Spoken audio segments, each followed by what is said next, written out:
সরকার যে কচ্ছপ গতিতে এই স্বাস্থ্য সব অ্যাডভাইজার এবং স্বাস্থ্য সচিব এগুচ্ছে, এটি আমরা খেয়াল করছি, কিছু বলছি না। কথা না বলে আপনারা কারো সাথে কথা বলবেন না। আপনারা মনে করেন আপনারা স্বাস্থ্য সব ভালো বুঝেন। নো নো নো, আপনারা স্বাস্থ্য ভালো বুঝেন না। সর্বত্রই আওয়ামী লীগের প্রেতাত্মারা বসে আছে। তারা মানুষকে নির্যাতন করেছে, মানুষকে অত্যাচার করেছে। এই বিপ্লবের চাকরি নাই, এখনো বিপ্লবের চাকরি নাই। এখনো তারা বলে আপনি কাগজ দেন। আরে বেটা, 2013 সনের 20 অক্টোবর, ডেটটা হলো 2013 20 অক্টোবর, চীন বাংলা সম্মেলন কেন্দ্রে পেশাজীবী সমাবেশ ছিল। সেইখান থেকে এদেরকে গ্রেফতার করা হয়েছিল। তখন ওই তৎকালীন, আমি নাম নিতে চাই না, সেই পুলিশের কর্মকর্তা, ও বেটারা বলছিল করতে দিবে না। যা হয়েছিল আপনারা দেখছেন। বেগম খালেদা জিয়া সেখানে প্রধান অতিথি ছিলেন, আপনারা সবাই উপস্থিত ছিলেন। কাজেই সেখানে তুমি যখন সাসপেন্ড করছিলা, তখন কি এত জিজ্ঞেস করছিলা আপনাকে সাসপেন্ড করা কেন হবে না? আপনি কোনো এক্সপ্লেনেশন কল করছিলা? আজকে চাকরি রিইনস্টিটের সময় বলো কেন করা হয়েছিল, এগুলো বলেন। আপনি কেন করছিলেন? এখন দয়া করে তাড়াতাড়ি করে রিইনস্টিট করেন। ওই সময় তো বৈষম্য করছেন। কাজেই আমার কথা হচ্ছে, এখনো যারা না প্রশাসনের সর্বত্র, বিশেষ করে স্বাস্থ্য প্রশাসনের সর্বত্র অ্যাডভাইজার আর সচিব আর 1-2জন ডিজি বাদ দিয়ে সর্বত্রই আওয়ামী লীগের প্রেতাত্মারা বসে আছে। তারা মানুষকে নির্যাতন করেছে, মানুষকে অত্যাচার করেছে, মানুষকে তার সুযোগ সুবিধা থেকে বঞ্চিত করছে। আমরা স্বাস্থ্য উপদেষ্টা, স্বাস্থ্য সচিবকে বলে দিতে চাই, আমরা দেখতেছি প্রায় 2 মাস হয়ে যাচ্ছে। আগামী 8 তারিখ আসলে এই সরকারের বয়স 2 মাস হবে।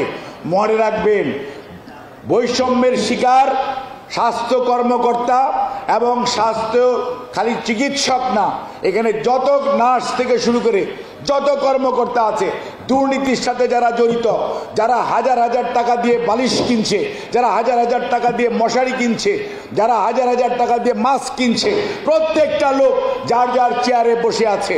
দে শুড বি রিমুভ, এবং তাদেরকে ইমিডিয়েটলি ওখান থেকে যদি রিমুভ না করা হয়, তাহলে এই স্বাস্থ্য সেক্টরে কিন্তু সংস্কারের জন্য সরকারের যে উদ্যোগ, সেটি ভেস্তে যাবে।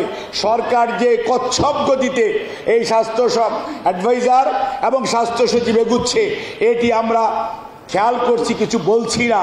কিন্তু আমরা খুব বেশি দিন এরকম চুপচাপ ওনাদের দুর্দণ্ড প্রতাপ, আপনারা আজকে একটা অর্ডার করবেন, কালকে ক্যান্সেল করবেন, ভুল হয়ে গেছে।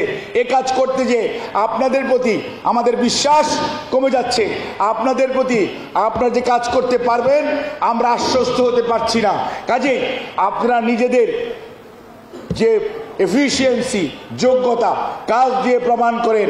দয়া করে কথাবার্তা বলে আর কথা না বলে আপনারা কারো সাথে কথা বলবেন না। আপনারা মনে করেন আপনারা স্বাস্থ্য সব ভালো বুঝেন। নো নো নো, আপনারা স্বাস্থ্য ভালো বুঝেন না। আপনি যত কথাই বলেন, স্বাস্থ্য টেকনিক্যাল সাবজেক্ট। স্বাস্থ্যের জন্য স্বাস্থ্যের ডিজির পরামর্শ নিয়ে স্বাস্থ্য মন্ত্রণালয় চলতে হবে। কোনো অবস্থাতেই মন্ত্রণালয় তার ইচ্ছা মতো স্বাস্থ্য অধিদপ্তর, স্বাস্থ্য প্রশাসন চালাতে পারে না।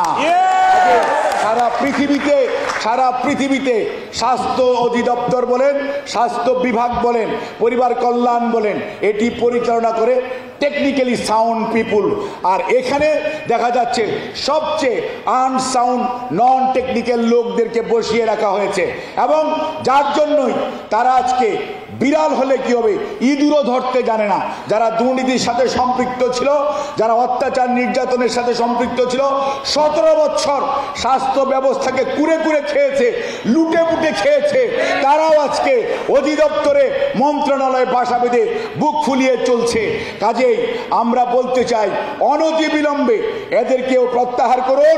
যোগ্য কর্মকর্তা যারা আছে, যারা বৈষম্যের শিকার, তাদেরকে পদায়ন করুন, এবং আজকে ছাত্র জনতার যে আন্দোলন, যে উচ্ছ্বাস, সেই উচ্ছ্বাস এই গণতন্ত্র বিপ্লবের যে বিপ্লব পরবর্তীতে অবস্থা, অর্থাৎ মানুষের আশা আকাঙ্ক্ষার বাস্তবায়ন যত দ্রুত করবেন তত দ্রুত মানুষ আপনাদেরকে সাধুবাদ জানাবেন। যত দেরিতে করবেন মানুষ কিন্তু আবারও আপনাদের বিরুদ্ধেও ফুঁসে উঠতে পারে। বিষয়টা খেয়াল রাখবেন।